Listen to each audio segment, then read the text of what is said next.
everybody, welcome back. Today we're going to talk about one of my objections I received this week from a Micron worker talking about should you rent or should you buy here in 2026.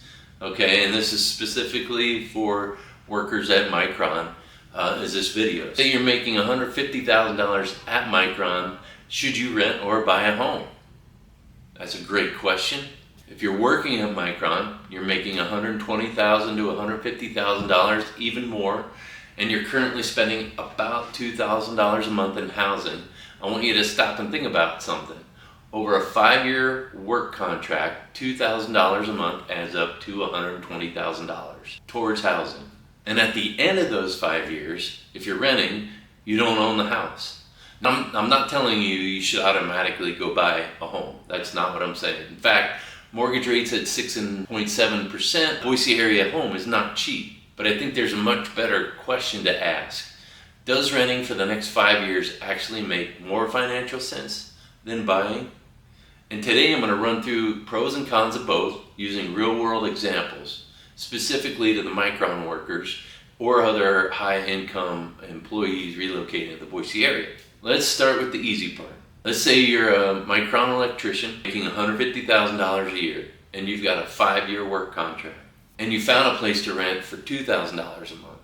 5 years is 60 months times $2,000 a month, that's $120,000. Here's something important. I'm not going to tell you that all that $120,000 is thrown away. That's not fair.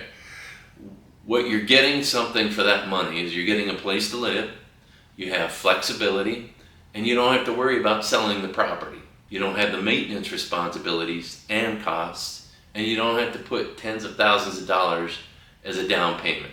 Totally legit, right? These are very, very great advantages to renting. But here's the downsides. At the end of the 5 years, you generally don't have any ownership interest in that property.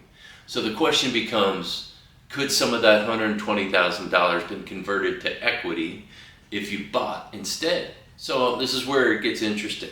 What does buying actually look like? Let's take the hypothetical Boise area home for $600,000. The actually median price is $603,000 this month. Because we can run the math and not every house in Boise costs that much. But let's say you put down 10%, that's $60,000, and your mortgage approximately be $542,000 at a fixed rate of 30 years at 6.7% interest. You would be paying approximately $3,400 a month. Now, stop right there.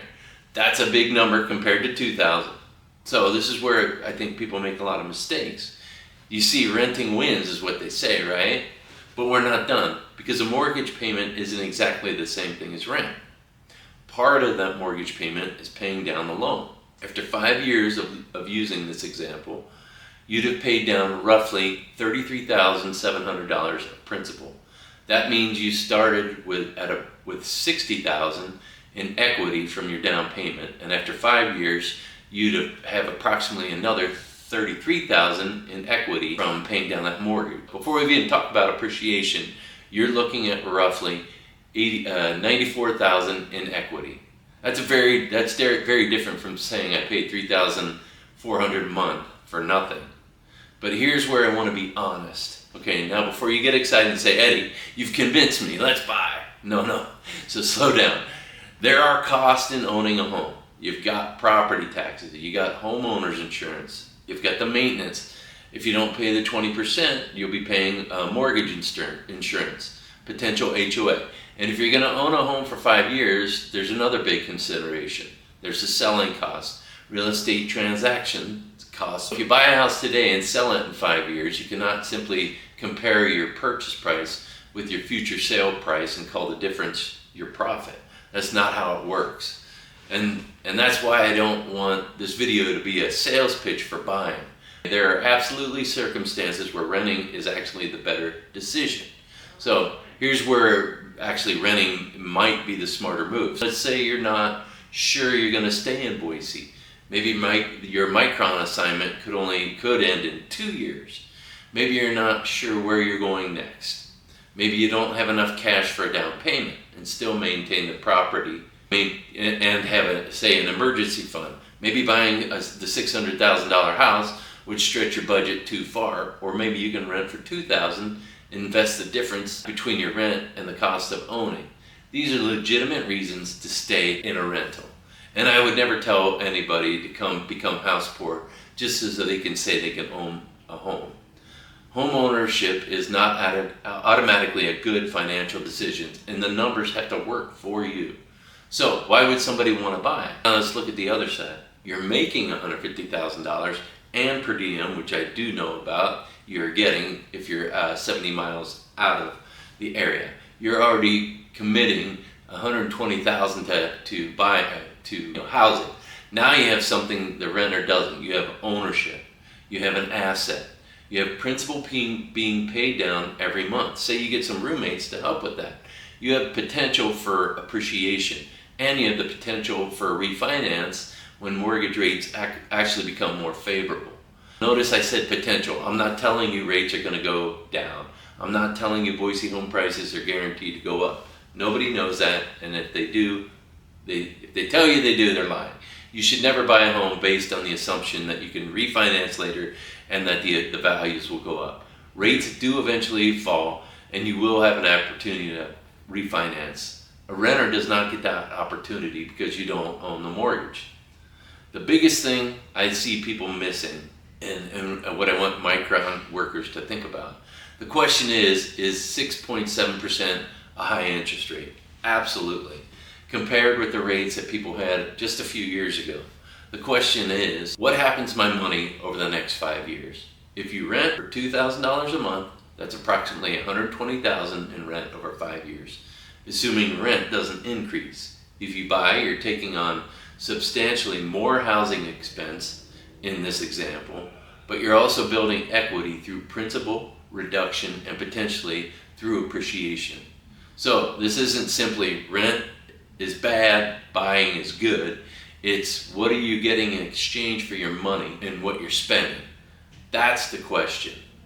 So the bottom line is, if you're a Micron worker and you're making $150,000 a year and you've got a 5-year commitment here in the Boise area, I would absolutely run the numbers before automatically deciding that renting is a better financial decision. Just because mortgage rates are around 7%, I would also run the numbers before automatically buying and say, look, what's your down payment? What's your monthly payment?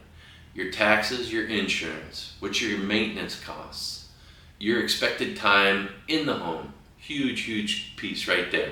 Your potential selling costs, your alternative investment opportunities, and most importantly, can you comfortably afford the home without putting yourself in a financial bind? I don't want anybody to be house poor. If the answer is yes, then maybe buying is a consideration.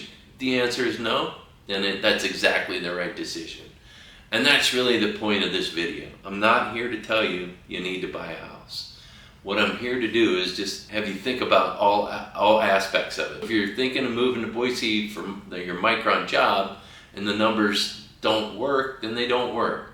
Because spending $2,000 a month for housing for the next 5 years is a $120,000 decision. And I think that's a decision worth taking a look at. If you're a Micron employee, tradesperson, relocating to Treasure Valley, and you want to see what buying versus renting actually looks like in your situation, please reach out.